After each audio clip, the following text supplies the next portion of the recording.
సద్గురు సాయి పరబ్రహ్మణే నమః. అసతో మా సద్గమయ తమసో మా జ్యోతిర్గమయ మృత్యోర్మా అమృతంగమయ. సాయి బంధువులారా, మనం ఆధ్యాత్మ శ్రీ సాయి సచ్చరిత్రలో 4వ అధ్యాయాన్ని గురించి ఈరోజు చూద్దాం.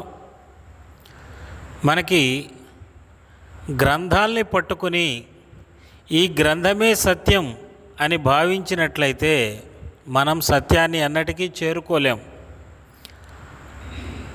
శాస్త్ర గ్రంథములెల్ల చదివి చదివి బ్రహ్మ మెరుగనట్టి పామరుండు కూరలోని తెడ్డు తీరైన వాడవును కాళికాంబ హంస కాళికాంబ. ఈ గ్రంథమే ప్రమాణం, ఈ గ్రంథంలో ఉన్నదే సత్యం అని మనం ఎప్పుడైతే అనుకుంటామో అప్పుడు మనం వాస్తవ సత్యాన్ని తెలుసుకునేటువంటి విచక్షణను కోల్పోతాం. విచక్షణ అనేటువంటిది లేకుండా సత్యాన్ని తెలుసుకోలేం. కూరలో తెడ్డు కలబెట్టి తిప్పుతాం, కానీ ఆ తెడ్డు అనేటువంటిది రుచిని తెలుసుకోలేదు. అలాగా మనం గ్రంథాలని చదవటం అనేటువంటిది వాదనలకు చర్చలకు పనికి వస్తుంది, కానీ సత్యాన్ని గ్రహించటానికి పనికిరాదు. అయితే సత్యం ఏమిటి అని తెలుసుకున్నట్లయితే ఆ సత్యం ఏ గ్రంథంలో చెప్పబడి ఉంది అనేటువంటిది మనం తెలుసుకోవచ్చు. బ్రహ్మమనగ వేరు పరదేశమునగలడే దేహితోడనిప్పుడు దేహమందే వాహనములనైదు వడిదోలుచున్నాడు విశ్వదాభిరామ వినురవేమ. ఆ బ్రహ్మం అంటే ఎక్కడో లేదు, నీలో ప్రకాశిస్తున్నటువంటి తేజస్సే బ్రహ్మము. ఆ బ్రహ్మం నీ శరీరంలోనే ఉండి ఈ జ్ఞానేంద్రియాల 5ంటిని కూడా ముందుకు నడుపుతూ ఈ దేహం అనేటువంటి రథాన్ని ముందుకు నడుపుతూ ఉన్నాడు. ఇది సత్యం అని చెప్తా ఉంది. మరి ఈ సత్యాన్ని అన్వేషించటానికి మనం గ్రంథాలని చదువుకోవచ్చు, కానీ గ్రంథాలే సత్యం అని పట్టుకుంటే గ్రంథయాన మార్గం అది మనకెప్పటికీ సరైన దారిని చూపించలేదు. సత్యయాన మార్గం, నేను సత్యాన్ని అన్వేషిస్తాను, గ్రంథము ఉన్నా లేకపోయినా సత్యం అనేటువంటిది ఎప్పటికీ శాశ్వతంగానే ఉంటుంది. కాబట్టి మనం ఈ మార్గం సత్యయాన మార్గంలో ముందుకు ప్రయాణించాలి. ఈ ఆధ్యాత్మ సాయి సచ్చరిత్రంలో 4వ అధ్యాయంలో అత్యంత ముఖ్యమైనటువంటి అంశాలు తెలియజేయబడ్డాయి. దీనిలో భగవానుని యొక్క కర్తవ్యము, ధర్మ పరిరక్షణ, యోగుల యొక్క కర్తవ్యము, అదేవిధముగా యోగీశ్వరుల యొక్క లక్షణాలు, అదేవిధంగా 4 విధాలైనటువంటి ఈ భక్తులు ఏ విధంగా ఉంటారు అనేటువంటిది, భగవానుని భజించేటువంటి వారు 4 విధాలైనటువంటి వారు ఎలా ఉంటారు అనేటువంటిది, వారికి భగవానుడు ఏ విధంగా అనుభూతులను ఇస్తాడనేటువంటిది, నిష్కామ కర్మం యొక్క ప్రాధాన్యత ఏమిటి, వివిధ భక్తుల చేత ఈ నిష్కామ కర్మను ఏ విధంగా బాబాగారు చేయించారనేటువంటి అంశాలు తెలియజేయబడ్డాయి. మొదటిగా ప్రపంచంలో భారతీయులుగా మనం గర్వపడవలసినటువంటి అంశం ఏంటంటే, భగవానుడు దేనికి అవతరిస్తాడు అంటే ఈ ప్రజల్ని స్వర్గానికి తీసుకెళ్ళటానికో లేకపోతే తన మహిమను పొగడమని వాళ్ళందరికీ చెప్పడానికో లేకపోతే మతాన్ని ఉద్ధరించడానికో ఉద్భవిస్తాడు అని ఎక్కడా చెప్పబడలేదు.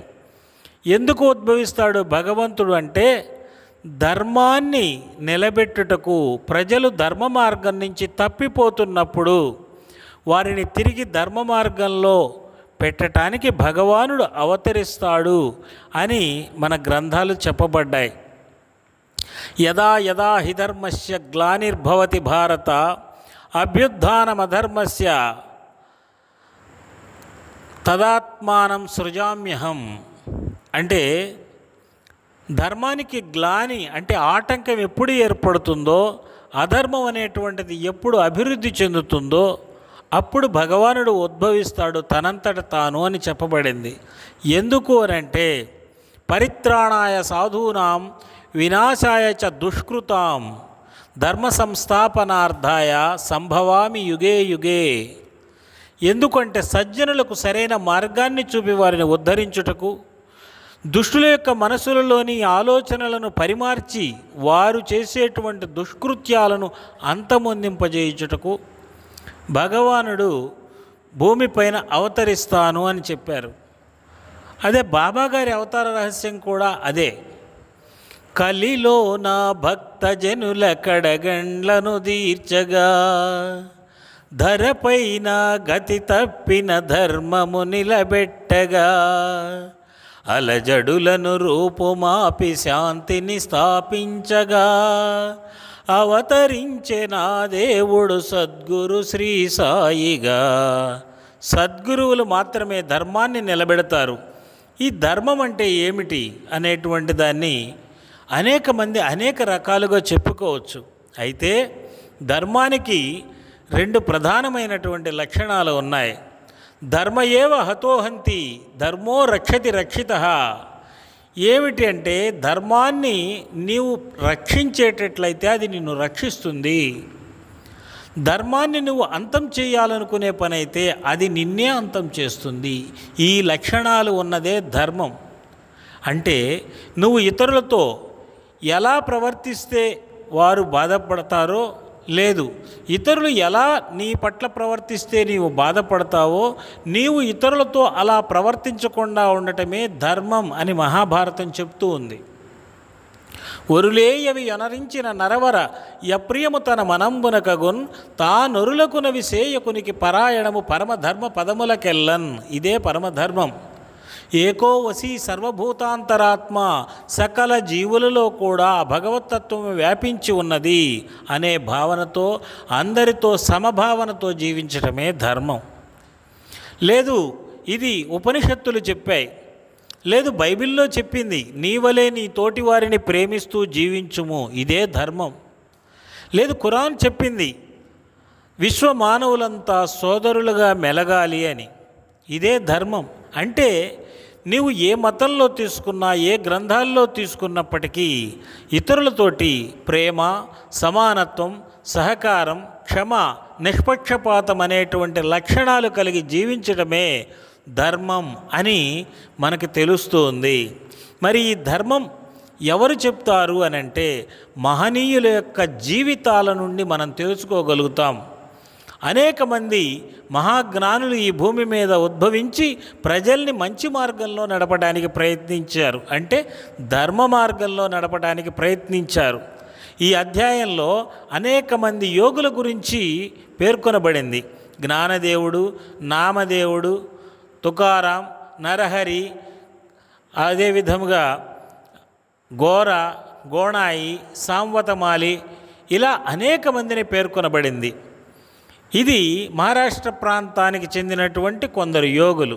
కానీ ప్రపంచవ్యాప్తంగా ఏ మహనీయుణ్ణి తీసుకున్నప్పటికీ ఒక రాముడు, శ్రీకృష్ణ పరమాత్ముడు, లేదు వర్ధమాన మహావీరుడు గౌతమ బుద్ధుడు, పోనీ జీసస్ మహమ్మద్ ప్రవక్త, పోనీ ఆది శంకరాచార్యుల వారు, బసవేశ్వరుడు, కబీరు, గురునానక్, వేమన వీరబ్రహ్మేంద్ర స్వామి, రామకృష్ణ పరమహంస, మన షిరిడి సాయిబాబా, ఇలా ఎవరిని తీసుకున్నప్పటికీ వీరందరూ కూడా యోగీశ్వరులు. ధర్మాన్ని నిలబెట్టడానికి వీరందరినీ చూడండి, వీరందరూ చెప్పినటువంటిది ప్రేమతత్వం, సమానత్వం, ధర్మబద్ధంగా జీవించండి అని తెలియజేశారు.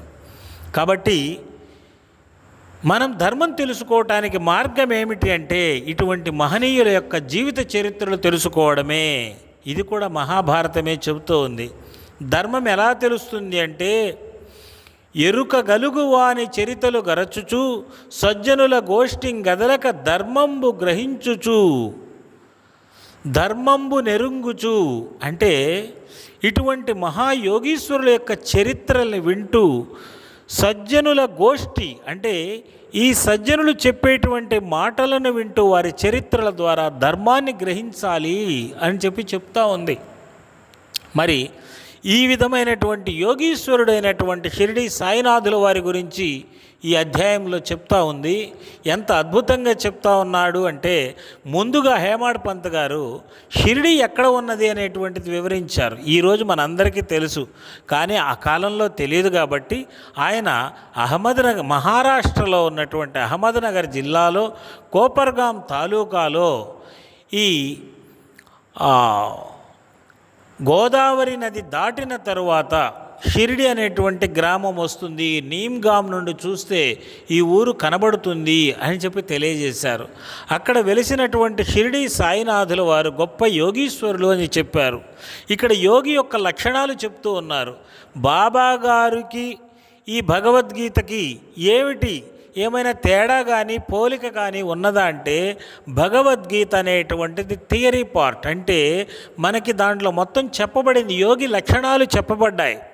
అదే సచ్చరిత్రలోకి వచ్చేటప్పటికీ మనకి ఒక వ్యక్తిని లేదా ఒక సమర్థ సద్గురువు రూపంలో మన కళ్ళ ముందల ప్రత్యక్షంగా కనబడుతూ ఉంటాడనమాట.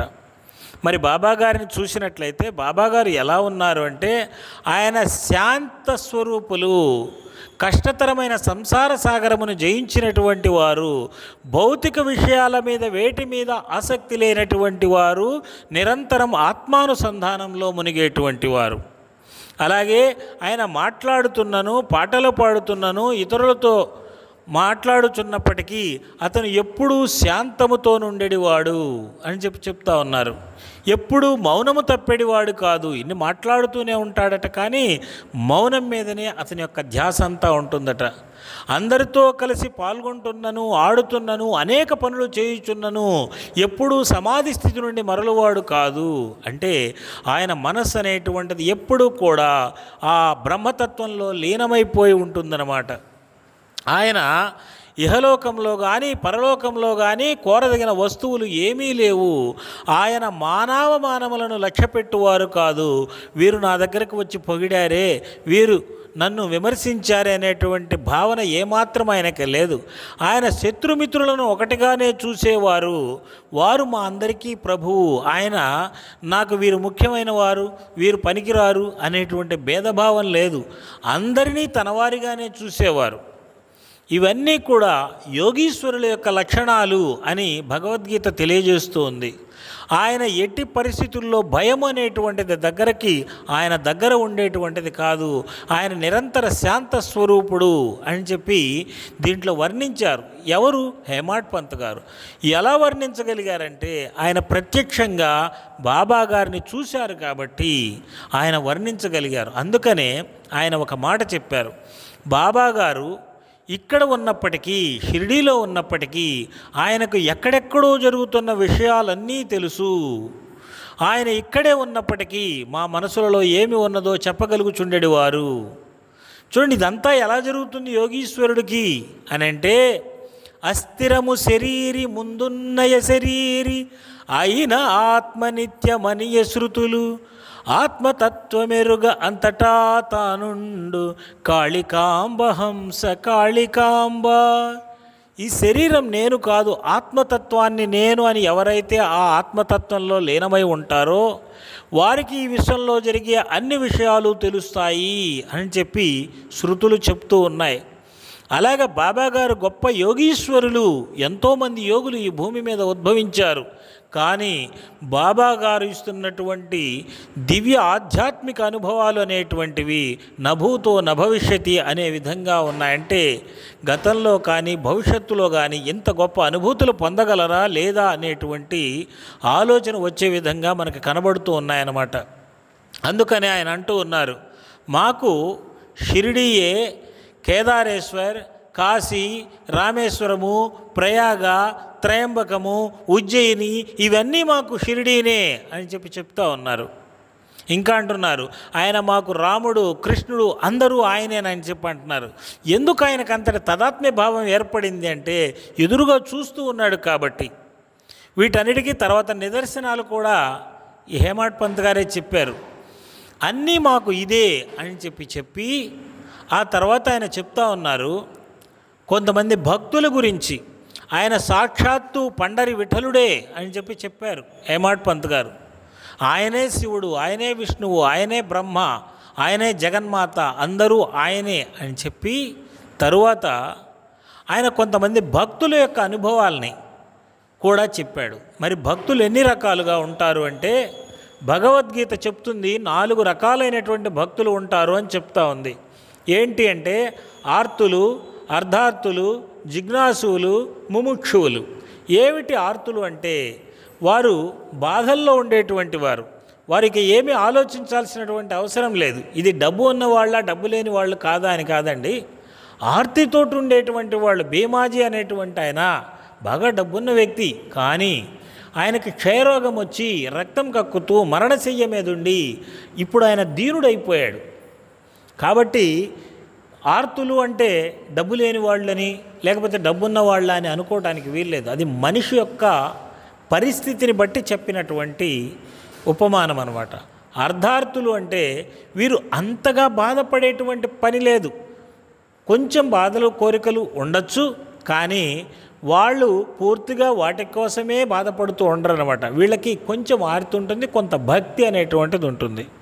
ఇక జిజ్ఞాసువులు, వారు త్వరగా ఏదైనా నమ్మాలంటే 1కి 4 సార్లు పరీక్ష చేసుకొని కానీ నమ్మరు. వీళ్ళు జిజ్ఞాసువులు. ఏమిటిది తెలుసుకోవాలి అనేటువంటి తపన ఉంటుంది. ముముక్షువులు, ఈ ముముక్షువులు అనేటువంటి వాళ్ళు పూర్తిగా దైవధ్యానంలో మునుగుతూ ఆ సత్యంలో లయమైపోవాలి అని ఆలోచించేవాళ్ళు ముముక్షువులు. ఆ బ్రహ్మస్థితిని, ఆ ఆత్మస్థితిని పొందాలి అనుకునేటువంటి వాళ్ళు ముముక్షువులు. మన యొక్క మానసిక స్థితి, శారీరక స్థితి, మన కుటుంబ పరిస్థితులు, వీటన్నింటినీ పట్టి మనం ఆర్తులుగా ఉన్నామా, అర్ధార్థులుగా ఉన్నామా, జిజ్ఞాసువులుగా ఉన్నామా, ముముక్షువులుగా ఉన్నామా అనేటువంటిది నిర్ణయింపబడుతుంది. మరి ఇక్కడ 4 రకాలైనటువంటి భక్తుల యొక్క అనుభవాల్ని హేమాడ్ పంత్ గారు తెలియజేశారు. మొట్టమొదటిగా ఒక గౌలీబువ అనేటువంటి ఒక వృద్ధ సన్యాసి బాబాగారిని చూచి ఇచ్చినటువంటి ఒక స్టేట్మెంట్ని తెలియజేశారు. ఏం చెప్పారు ఆయన అంటే, ఈ గౌలీబువ అనేటువంటి ఆయన కొంతకాలం గంగానది ఒడ్డున, కొంతకాలం పండరిలో విఠలుని దగ్గర ఉంటారనమాట. ఈయన అటు ఇటు వెళ్ళేటప్పుడు బాబాగారి దగ్గరకు వచ్చేవారు. ఆయన కళ్ళ వెంట నీరు కారుస్తూ చెప్పినటువంటి మాటలు ఏంటంటే, ఆయన 90 సంవత్సరాల పైన ఉన్నటువంటి సాధువు. దీనుల కొరకు, అనాథల కొరకు అవతరించిన ఆ పండరీనాథుడే ఈ సాయినాథుడు అని చెప్పాడు. దీనులంటే మనం ఆర్తితో ఉన్నామనుకోండి, నిజానికి నేనే చాలా బాధలో ఉన్నాను, నాకు తగ్గాలి అని చూస్తాను, కానీ ఇంత ఎనాలిసిస్ చేయలేను. ఈయనెవరు, ఆయన ఎవరు, బాబాగారు ఎవరవుతారు, ఇవన్నీ చెప్పలేము. అందుచేత ఈ గౌలీబువ గారి చేత చెప్పించారు, దీనుల కొరకు, పేదల కొరకు అవతరించిన ఆ పండరీనాథుడే ఈ సాయినాథుడు అని చెప్పారు. అంటే ఆర్తులు అనేటువంటి వారు బాబా వద్దకు వచ్చి వారి యొక్క దుఃఖాలను తొలగించుకుంటూ ఉంటారు అనేటువంటిది మనకి ఇక్కడ తెలుస్తుంది. ఇక రెండవది అర్ధార్థులు. ఇక్కడ భగవంతరావు క్షీరసాగర్ అనేటువంటి ఆయన షిరిడీకి వచ్చారు. వచ్చినప్పుడు బాబా గారికి ఈయన ఏదో పెద్ద కోరికలు కోరడానికి ఏం రాలేదు, కానీ ఆయనకి చెప్పవలసిన రీతి, ఆయనకి అనుభవం ఏ విధంగా ఇవ్వాలి అనేటువంటి సమర్థ సద్గురువుకే తెలుసు. ఆయన కోరికలతోటి కాదు కదా వచ్చింది. చూడండి ఆయనతోటి ఏమన్నాడు, వీడిని నేనే ఇక్కడికి తీసుకొచ్చాను, వీళ్ళ తండ్రి నేను స్నేహితులము, అతను ప్రతిరోజు పండరి విఠలునికి పూజ చేసేవాడు, కానీ ఇతను ఆ పూజను మానివేశాడు. దీనితో పండరి విఠలుడు నేను కూడా ఆకలితో మాడుతున్నాము. ఇక నుంచి ఇతనిని సరైన పద్ధతిలో పెట్టి పూజ చేయించడానికే నేను ఇతనిని ఇక్కడికి రప్పించాను అని చెప్పాడు. అదంతా విని ఆశ్చర్యపోయాడు అతను. ఎందుకంటే వాళ్ళ తండ్రి తర్వాత పూజలు అన్నీ ఆపేశాడనమాట. అతను ఆశ్చర్యపోయాడు. ఎందుకు అని అంటే అర్ధార్థుడికి ఇతనికి ఏ విధంగా చెప్పాలి. గతంలో మనం చెప్పుకున్నాం, మనకి చిన్నపిల్లలు కిండర్ గార్డెన్లో చదివే పిల్లలకు ఒక రకంగా చెప్పాలి, హై స్కూల్ విద్యార్థులకు ఒక రకంగా చెప్పాలి, కళాశాల విద్యార్థులకు ఒక రకంగా చెప్పాలి. అలాగే ఇతనికి అతని మనసులో ఉన్నటువంటి అనుభూతి, అతను ఏవైతే చేస్తున్నాడో దానిని చెప్పడం ద్వారా అతనికి ఒక దివ్యానుభూతిని ప్రసాదించాడు. ఇతను అర్ధార్థుడు. మరి జిజ్ఞాసు దాసగణు అనేటువంటి ఒక ఆయన ఉన్నాడు. ఆయన ఎప్పుడు కూడా తొందరగా దేనిని నమ్మడు. ఎందుకంటే అతను పోలీస్ శాఖలో పనిచేశాడు కాబట్టి సంశయం అనేటువంటిది వాళ్ళకు ఉంటుంది. కొన్ని డిపార్ట్మెంట్లో పనిచేసే వాళ్ళకి, కొంత చదువు ఎక్కువ చదువుకున్నటువంటి వాళ్ళకి సంశయం అనేటువంటిది ఎక్కువగా ఉంటుంది. అంటే విచక్షణ, ఇది అవునా కాదా, అవునా కాదా అనేటువంటిది 1-4 సార్లు చూసుకొని కానీ నమ్మరు అనమాట వాళ్ళు. ఈ దాసగణు అనేటువంటి ఆయనని బాబాగారు ఒకసారి చెప్పారు, ఇతనిని మంచి ఉన్నత స్థితికి తీసుకెళ్లాలనేటువంటిది బాబాగారు ఇతనికి ఒక సాధన ఇచ్చారు. నీవు ఒక వారం రోజుల పాటు నామ సంకీర్తనం చెయ్యి అని చెప్పారు. చెప్పాను కదా, ఇతను సంశయాత్మకుడని. చేస్తా, కానీ నాకు విఠలుని యొక్క దర్శనం కావాలి అని అడిగాడు.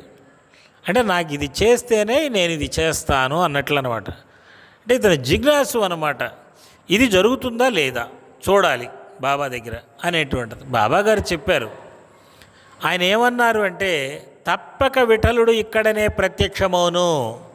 మీరు కృష్ణుని కొరకు ద్వారకకి కానీ, ఠాకూర్నాథ్ కొరకు ఠాకూర్ పట్టణము కానీ మరెక్కడికి కానీ వెళ్ళవలసిన అవసరం లేదు.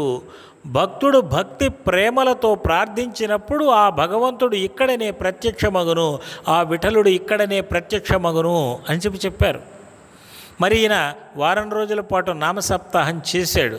చేసిన తర్వాత అతనికి కూడా కలలో ఆ పండరి విఠలుడు కనిపించాడు. అతనికి ఆ విధంగా అతని నమ్మకాన్ని సుస్థిరం చేశాడు. ఇక ముముక్షు అసలు ఏమి అడగడు, బాబాని అడగడు, ఏమడగడు. ఎందుకంటే నేను బాబాని నమ్మున్నాను, నాకు బాబాగారు ఏది ఇవ్వాలో అది ఇస్తారు, ఆయనకి తెలుసు. కాబట్టి ఆయన ఏమీ అడగడు. ఈయన కాకా సాహెబ్ దీక్షిత్ గారు, ఈయన షిరిడీలో కొంతకాలం ఉన్నప్పుడు ధ్యానం చేసుకుంటూ ఉండేవారు.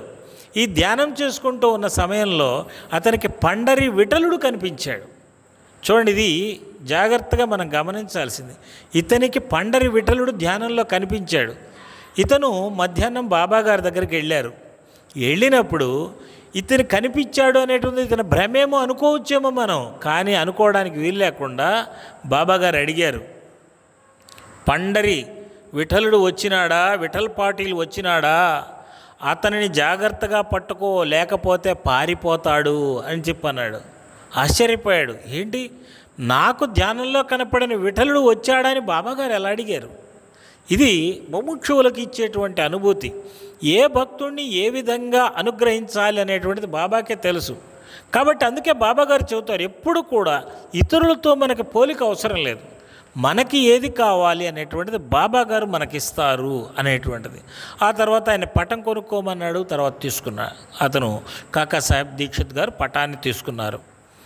మరి తర్వాత ఇంకోటి కూడా చెప్పాడు, మాకు కాశీ ప్రయాగ అన్నీ కూడా షిరిడీనే అని చెప్పి హేమాడ్ పంత్ గారు చెప్పారు. దీనికి కూడా ఇక్కడ ఒక కథలో చెప్పారనమాట. ఈ దాసగణు మహారాజు గారే ఒకసారి తీర్థయాత్రలకు వెళ్ళి ప్రయాగ క్షేత్రంలో కాశీ, ఈ ప్రయాగలో గంగా యమునలు కలిసేటువంటి ప్రదేశం అన్నమాట. ఆ నదులు రెండు, అక్కడ స్నానం చేస్తే ముక్తి వస్తుందని నమ్మకం. మరి అక్కడికి వెళ్ళి స్నానం చేసి వస్తాను బాబా, నాకు అనుమతి ఇవ్వండి అని బాబాగారి కాళ్ళ దగ్గరికి వచ్చినప్పుడు బాబాగారి యొక్క 2 కాలి బొటన వ్రేళ్ల నుంచి నీళ్లు దారల్లాగా వచ్చాయి, గంగా యమునా ప్రవాహాలు. బాబాగారు అన్నారు, వాటి కోసం అక్కడ దాకా ఎందుకు, ఇక్కడనే ఉన్నాయి అని. ఆశ్చర్యపోయాడు. అప్పుడు ఆయన ఒక గొప్ప సాయి లీలని పాటలాగా పాడాడనమాట, ఎంతో ఆనందంతో ఈ హేమాడ్ పంత్ గారు. ఇది ఒక అద్భుతమైనటువంటి లీల. అదేవిధంగా బాబాగారు అయోని సంభవుడు, అంటే ఆయనకు పుట్టుక లేదు, ఆయన 16 సంవత్సరాల వయసున్న బాలునిగా షిరిడీలో ప్రత్యక్షమయ్యారు అనేటువంటిది ఇక్కడ చెప్పారు. ఇక్కడ మనకి 2 ఆలోచనలు రావచ్చు కొంతమందికి. ఏంటంటే, కాళ్ళలో నుంచి నీళ్ళు ఎలా వస్తాయండి, ఇవి అసహజం కదా. అసలు ఎప్పుడైనా సరే మనిషి అలా ప్రత్యక్షం ఎలా అవుతారండి? 16 సంవత్సరాల బాలునిగా ప్రత్యక్షమయ్యాడు అని రాశాడని చెప్తున్నారే, ఎలా అవుతారు అని చెప్పంటే ఇక్కడ నేను మీకు 2 చెప్తాను. భక్తి, జ్ఞానం.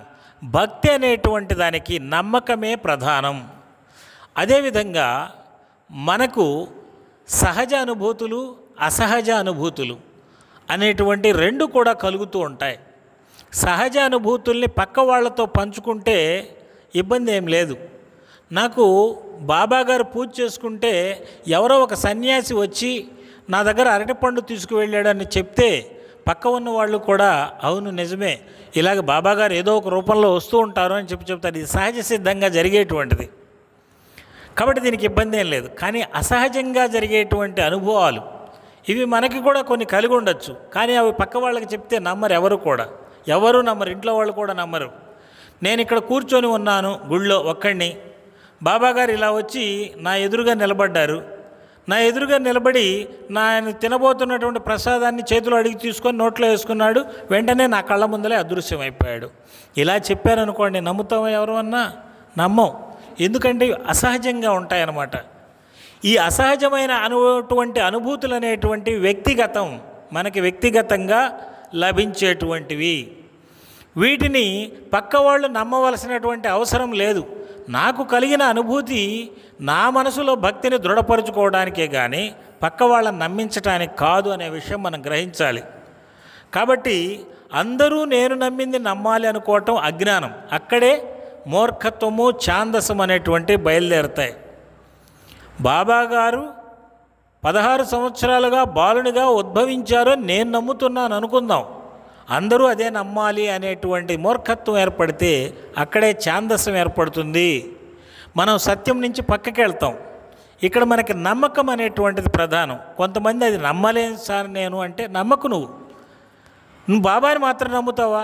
నమ్ముతాను సార్, మంచిది, నమ్ము. అసలు నేను బాబాని కూడా నమ్మను సార్, నమ్మకు, వదిలేసి. అంతేగాని ఇక్కడ చర్చలకి వాదాలకి మనం వెళ్ళవలసినటువంటి అవసరం లేదు. భక్తి అనేటువంటిది కేవలం మన నమ్మకం మనలో ఉన్నంతసేపు అది మనకు శక్తినిస్తుంది. నీ నమ్మకాన్ని పక్క వాళ్ళ నెత్తిన రుద్దాలని ఎప్పుడైతే అనుకుంటామో అప్పుడు మనకి ఘర్షణలు, తగులాటలు వస్తాయి. కాబట్టి ఈ రకమైనటువంటి అనుభూతులు మనకు కలుగుతూ ఉంటాయి.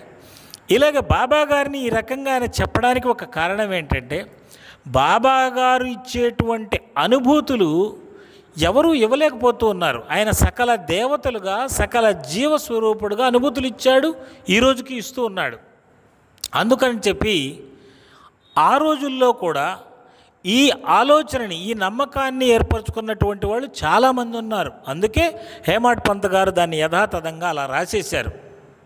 ఆయన నమ్మాడా నమ్మలేదా అనేటువంటిది మనకు తెలియదు, కానీ రాసేసాడు. ఎందుకంటే చాలామంది దాన్ని నమ్ముతూ ఉన్నారు. ఎందుకంటే ఆయన తల్లిదండ్రులు పుట్టుపూర్వోత్తరాల గురించి తెలుసుకోవడానికి ప్రయత్నించారు, కానీ ఎవరి వల్ల కాలేదు.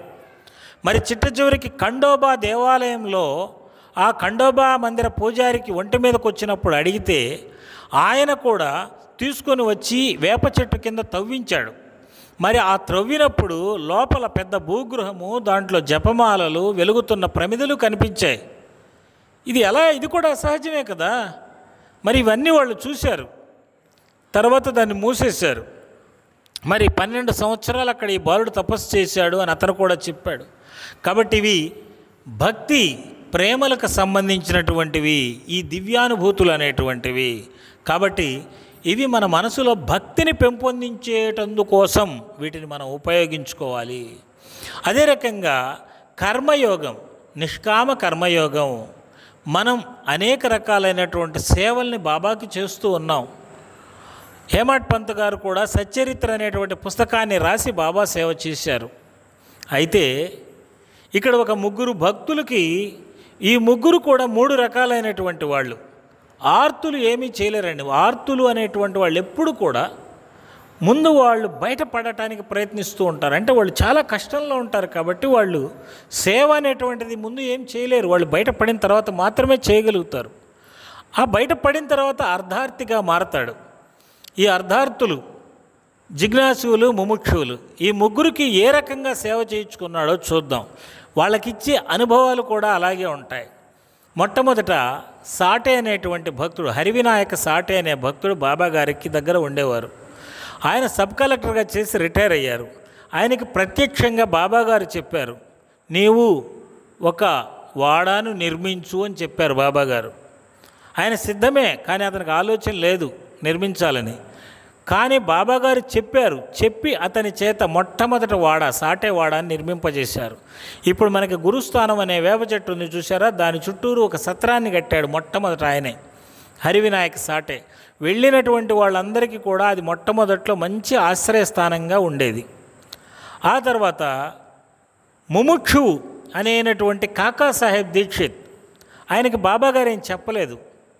ఆయన షిరిడీకి వెళ్ళి కొద్ది రోజులు అక్కడ ఉన్న తర్వాత ఆయన మనసులో ఒక సంకల్పం కలిగింది, ఇక్కడ నేను ఒక వాడాని నిర్మించాలి అని చెప్పి. వెంటనే ఆయన ఒక మంచి వాడని, ఒక సత్రం లాంటి దాన్ని నిర్మించాడు. ఈరోజు కూడా మనం చూడొచ్చు, అక్కడ మ్యూజియం పెట్టి ఉంటుంది కదా, ఆ షిరిడి వెళ్ళినప్పుడు కింద ధ్యాన మందిరం అవి, అదే కాకా దీక్షిత్ నిర్మించినటువంటి దీక్షిత్ వాడ. ఇందాకట ఆయనకేమో చెప్పాడు, ఎందుకంటే అతనికి చెప్తే కానీ అర్థం కాదు.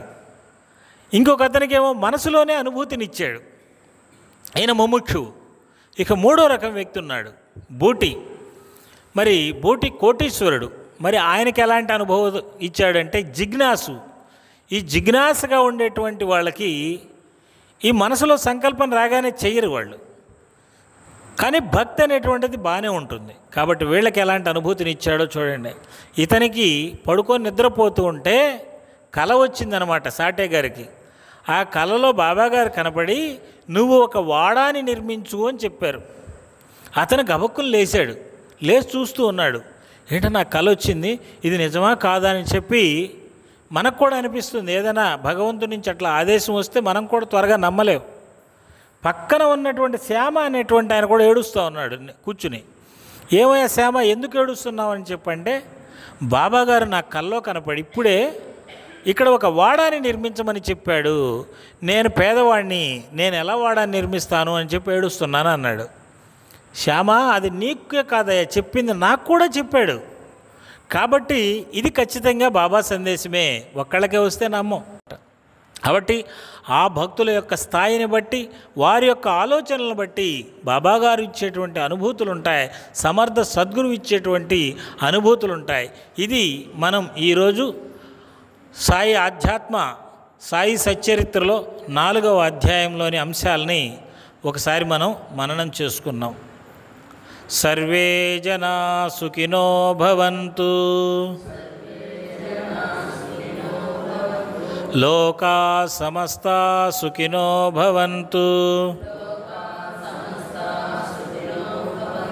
సమస్త సన్మంగళాని భవంతు, సత్య దిగ్విజయ ప్రాప్తిరస్తు, ధర్మ దిగ్విజయ ప్రాప్తిరస్తు, శాంతిరేవ శాంతిరస్తు. ఓం శాంతి శాంతి శాంతి.